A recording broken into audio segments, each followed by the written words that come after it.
నమస్తే అండి, నా పేరు పద్మ. నేను టీచర్ జాబ్ చేశాను. సో నేను వీడియోలో చూసి ఇక్కడికి వచ్చాను. మౌనిక మేడం అనే ఒక అమ్మాయి నాతోటి మేనేజర్ అంట, మీ డాక్టర్ కాదు.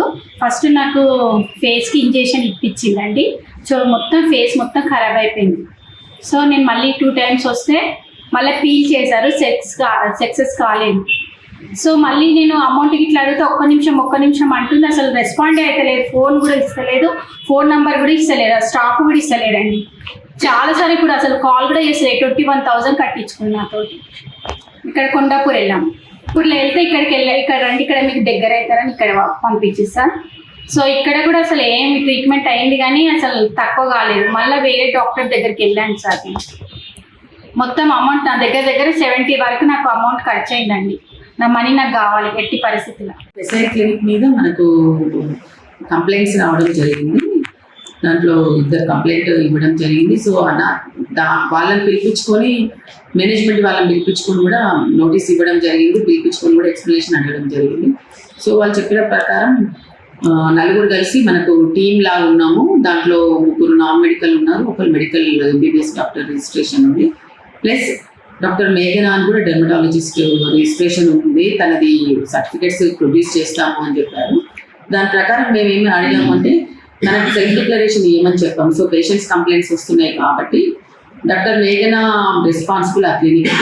సో డెర్మటాలజీ నడిపే క్లినిక్ అది, నాన్ మెడికల్ పీపుల్ నడపకూడదు. సో తను డిక్లరేషన్ ఇస్తా, తన సర్టిఫికేట్స్ కూడా ప్రొడ్యూస్ చేస్తా అన్నది. సో మేము వెయిట్ చేస్తున్నాము. ఈరోజు కూడా అడిగాము, ప్రొడ్యూస్ చేస్తా అన్నది. ఈ విషయంలో మేము మెడికల్ కౌన్సిల్ వాళ్ళు హెల్ప్ తీసుకొని కోఆపరేటివ్గా ఆ క్లినిక్ పై చర్యలు తీసుకుంటాం. 4 days వెయిట్ చేస్తాము. ఆల్రెడీ 3 days అయిపోయింది. సో 4 days వెయిట్ చేసి మెడికల్ కౌన్సిల్ వాళ్ళని కూడా మేము సజెషన్స్ అడిగి దాని ప్రకారం ప్రొసీడ్. ఇప్పుడు ఈ క్లినిక్స్ అనేవి ఇప్పుడు ఫేషియల్స్ అవ్వడం కానీ, ఇప్పుడు స్కిన్ కేర్ అవ్వడం కానీ, కాస్మెటిక్ పర్పస్ అవ్వడం కానీ చాలా మామూలుగా బాగా ఇంక్రీజింగ్ అయిపోయింది ట్రెండ్ ఇది. సో యాజ్ ఏ రూల్ ప్రకారం, ఎన్ఎఫ్సి రూల్ ప్రకారం కానీ మన మెడికల్లో కూడా only dermatologist are authorised to do all these procedure. So non medical people తీసుకోకూడదు. సో మేము అందరు ప్రైవేట్ హాస్పిటల్ డాక్టర్స్ కూడా ఇదే ఇన్స్ట్రక్షన్స్ ఇవ్వడం జరుగుతుంది. సో ఎవరైనా ఆథరైజ్డ్ పర్సన్సే చేయాలి. ప్లస్ పబ్లిక్ కూడా వెళ్ళేటప్పుడు కూడా వాళ్ళు ఆథరైజ్డ్ కాదా అని చూసుకొని కూడా వెళ్ళడం మంచిది.